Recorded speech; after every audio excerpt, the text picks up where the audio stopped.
नमस्कार दोस्तों, मैं आपके लिए लेके आई हूँ बिहार के फेमस ठेकुआ की रेसिपी, जिसे हम घर पर गेहूं के आटे से बना के तैयार करेंगे। इतने ज़्यादा क्रंची और बढ़िया बनके ये तैयार होंगे। देखने में बहुत ही अच्छे दिख रहे होंगे, एकदम बिस्किट की तरह खस्ता बने हैं। आप इसे बिना सांचे के मैं इसे बनाना बताऊंगी। कोई सांचे का इस्तेमाल नहीं करेंगे और ढेर सारे यहाँ पे 2 कप गेहूं के आटे से ये बनके तैयार होंगे। और मैं इसे तोड़ के दिखा रही हूँ कितने ज़्यादा ये खस्ता हैं। तो चलिए जल्दी से शुरू करें।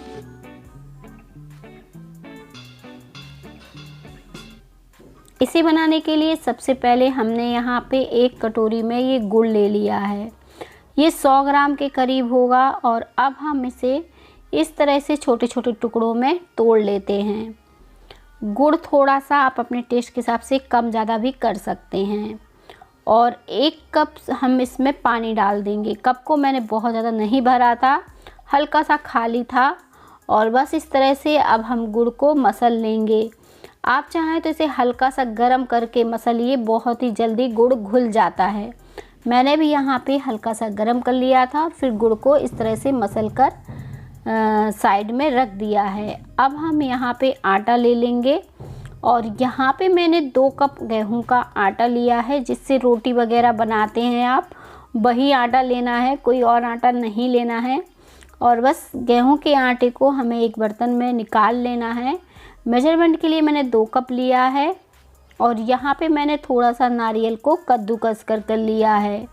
आप चाहें तो जो गरी का बुरादा आता है, यानी पिसा हुआ नारियल, उसे भी डाल सकते हैं। साथ में मैंने आधी छोटी चम्मच इसमें सौंठ का पाउडर डाला है, जिसे अदरक का पाउडर भी कहते हैं। इससे भी फ्लेवर बहुत ही अच्छा आता है। 1/4 कप हमने यहाँ पे रिफाइंड का इस्तेमाल किया है। आप इसकी जगह घी का भी इस्तेमाल कर सकते हैं, पर मैंने यहाँ पे रिफाइंड का इस्तेमाल किया है। उससे भी ये बहुत ही अच्छे और खस्ता बनके तैयार होंगे। तो इसे आप ट्राई करिएगा बच्चों के लिए बनाकर रखने के लिए। जैसे कि हम सर्दियों के समय में बच्चों के लिए बिस्किट की जगह ये खाने को दें। बहुत ही अच्छे होते हैं, हेल्दी भी हैं ये, तो आप इन्हें बना के रख सकते हैं। और जो गुड़ हमने घोल के रखा था, अब हम उसे छानते हुए इस आटे में डाल देंगे। आप मोम का इसमें ध्यान रखना, बहुत ज़्यादा तेल नहीं डालना है, नहीं तो हमारी जो ठेकुआ है ना, वो कढ़ाई में खुल सकते हैं। तो बस हमने इसमें पर्याप्त मोम ही डाला है, 1/4 कप। और फिर इस तरह से आटा में मैंने गुड़ का पानी डालकर इसे गूँथ लिया है।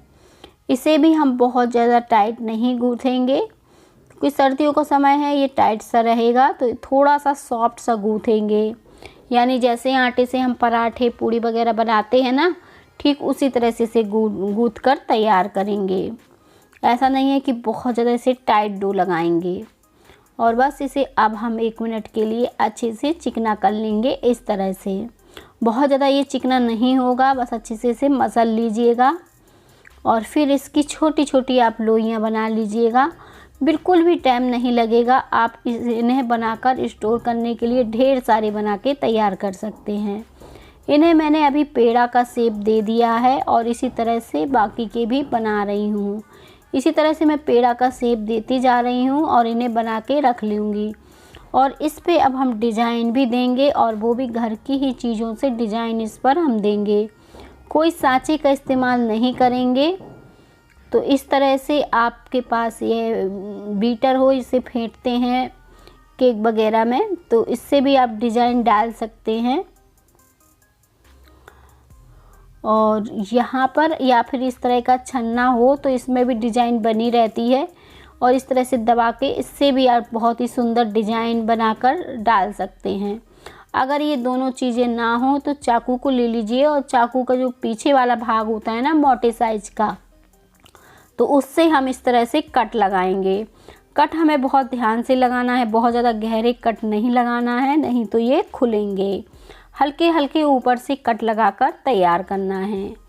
तो बस हमें इस तरह से मसल लेना है छोटी सी लोई को, और फिर इन्हें गोल करके चपटा कर देना है। और ईज़िली आप इसे बनाकर रख सकते हैं। ये खाने में बहुत ही स्वादिष्ट लगते हैं। तो बाकी के भी अब मैं इसे बना के तैयार कर लेती हूँ। आप चाहें तो इसके ऊपर थोड़ा थोड़ा ऊपर से तिल लगा सकते हैं या फिर तिल को आटा मारते समय भी डाल सकते हैं, पर मैंने यहाँ पर थोड़े से तिल इसके ऊपर से इस तरीके से रखकर दबा दिए हैं। और कुछ मैं बिना तिल के ही बनाऊंगी, तो बस इतने में ही मैं तिल लगा रही हूँ। इसके बाद मैं सिंपल बनाऊंगी। तो जैसे आपको पसंद हो आप वैसे बना सकते हैं। तिल से भी इसमें बहुत ही बढ़िया फ्लेवर आता है, तो आप तिल भी लगा सकते हैं या फिर सिंपल भी बना सकते हैं। और घर की ही कुछ ही चीज़ों से आप इसे बना सकते हैं। यहाँ पे मैंने कढ़ाई को गरम करने के लिए रख दिया है और इसमें हमने डाल दिया है रिफाइंड। और अब इसे हम अच्छे से गरम कर लेंगे।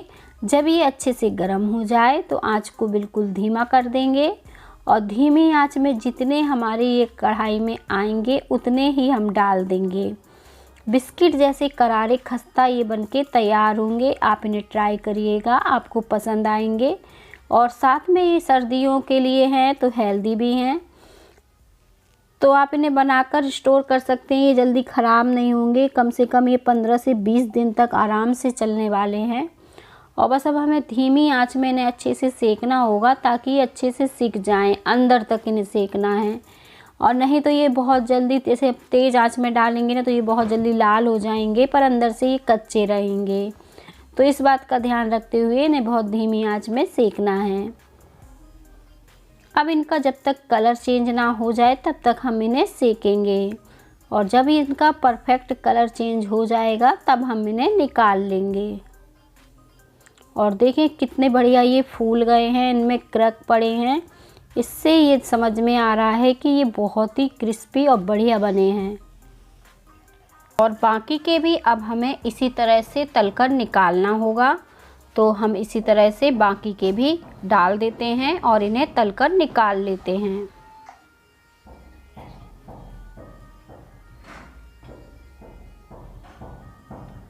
इन्हें सेकने में थोड़ा टाइम लगता है क्योंकि हम इन्हें धीमी आंच में बढ़िया से कलर चेंज होने तक सेकते हैं। और जैसे ही इनका कलर चेंज होता है हम इन्हें निकाल लेते हैं।